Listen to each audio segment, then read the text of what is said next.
জেলখানার ভেতরে মাওলানা মামুনুল হককে দেখেছি রাত 2টা 2:30টার সময় উঠে 4 পারা 5 পারা দাঁড়িয়ে দাঁড়িয়ে, এখন 50 বছর বয়স, তাও পড়তেছে। আমার 33 বছর বয়স, আমার পা লেগে যায় 2 পারা পড়তে, অথচ তার মাথায় ব্যথা।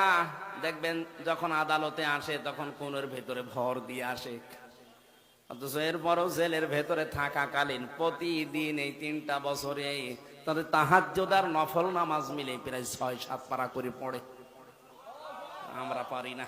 আমিও তো হাফেজ, আমার মাজাও ব্যথা না, পাও ব্যথা না, 2 পারা পড়তে গেলে কেমন যেন লাগে। আমার বয়স 33, ওনার বয়স 50, তারপরও ইবাদতে আমি পারছি না ওনার সাথে। কারণ ইবাদতের ভেতরে একটা মজা আছে। যদি রাতের বেলা তাহাজ্জুদ নামাজে আপনি কান্না করতে পারেন সেজদা দিয়ে, স্ত্রী ব্যবহারে ওই শান্তি পাবেন না। এ পৃথিবীতে আমাদের কাছে সবচাইতে বেশি আনন্দের কাজ মনে হয় স্ত্রীর ব্যবহার। কথা বলেন না কেন? কিন্তু তাহাজ্জুদের নামাজে যদি আপনি গুনার কথাগুলো স্মরণ করে কান্না করতে পারেন বড় একটা সেজদা দিয়ে, এমন একটা আনন্দ পাবেন, মজা পাবেন, দেখবেন দুনিয়াতে ওই মজা আর কোথাও নেই। ইবাদুর রহমানদের এই গুণটা অর্জন করা দরকার। আল্লাহ তুমি আমাদেরকে দান করো, বলেন আমিন। 4 নম্বরে পেয়েছি তারা জাহান্নাম থেকে আল্লাহর কাছে পানা চাবে। প্রতিদিনই আমলটা করবেন 24 ঘন্টায়, যে কোনো সময়, আল্লাহুম্মা আজিরনি মিনান নার, আল্লাহ তুমি যাই করো জাহান্নামে আমারে দিও না। 5 নম্বরে দান করতে গিয়ে ফকির হয়ে যাবেন না, আবার কৃপণতা করবেন না, মধ্যম পন্থায় থাকবেন। 6 নম্বরে আল্লাহ ছাড়া কাউকে ডাকা যাবে না। আজ বাংলাদেশে আল্লাহ কেউ ডাকে, মাঝামাঝি অন্য কাউকেও ডাকছে। এই যে ব্রাহ্মণবাড়িয়া এলাকায় যারা আল্লাহকে ডাকতেছে, অধিকাংশ দরবার গুলোতে কিছুক্ষণ ইয়া আল্লাহ ইয়া আল্লাহ, এরপর ইয়া আলী বাবা, শাহ আলী বাবা, দয়াল বাবা, খাজা বাবা, এই কথা বলছেন কেন? এগুলো হারাম। এটা রহমানের বান্দার গুণ না, শয়তানের বান্দার গুণ। 7 নম্বরে অন্যায় ভাবে কাউ করা যাবে না, রায়ও দেওয়া যাবে না। 9 নম্বরে জেনা করা যাবে না।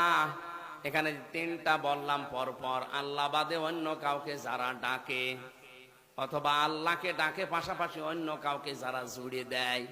2 নম্বরে যারা অন্যায় করে, 3 নম্বরে যারা জেনা করে, এই 3টা পাপের শাস্তি হবে ডবল। কি হবে? আল্লাহ আমাদের হেফাজত করুন। অর্থ, কথা, কাজ এগুলো বাদ দেওয়া লাগবে। যে কাজে দুনিয়া এবং আখিরাতের কোনো ফায়দা নেই, ওই কাজ থেকে নিজেকে বাঁচিয়ে রাখা লাগবে।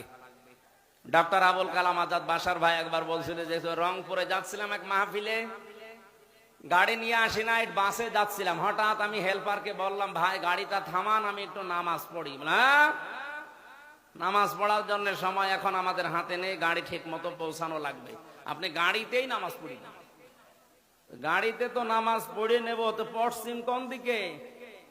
হেল্পার ডাক দিয়ে বলছে, হুজুর গাড়িতে পশ্চিম লাগে না। ফতোয়া দিচ্ছে, অথচ লোকটা ডক্টর, তারে ফতোয়া দিচ্ছে যে হুজুর গাড়িতে পশ্চিম লাগে না। বলে তখন রেগে গেছে, এই বেটা, হুজুর তুই না আমি? তোরে আমি জিজ্ঞাসা করলাম একটু থামা, থামালি না, পশ্চিম কোন দিকে তাও বলিস না, তুই ফতোয়া দিলি, তুই ফতোয়া বুঝিস? সত্যি করে বলা, আসলে পশ্চিম কোন দিকে? হুজুর আমি জানি না। এই যে জাহেল, পেটে বোম মারলে বের হয় না, আর এরা ডক্টর আবুল কালাম আজাদের ভুল ধরে।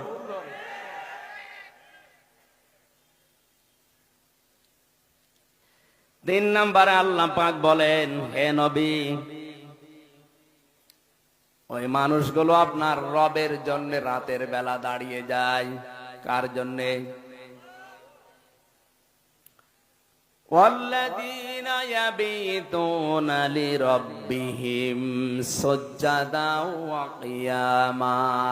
রাতের বেলা যখন দাঁড়ায় তারা শুধু দাঁড়িয়েই থাকে না, কোরআনে কারীম তিলাওয়াত করে।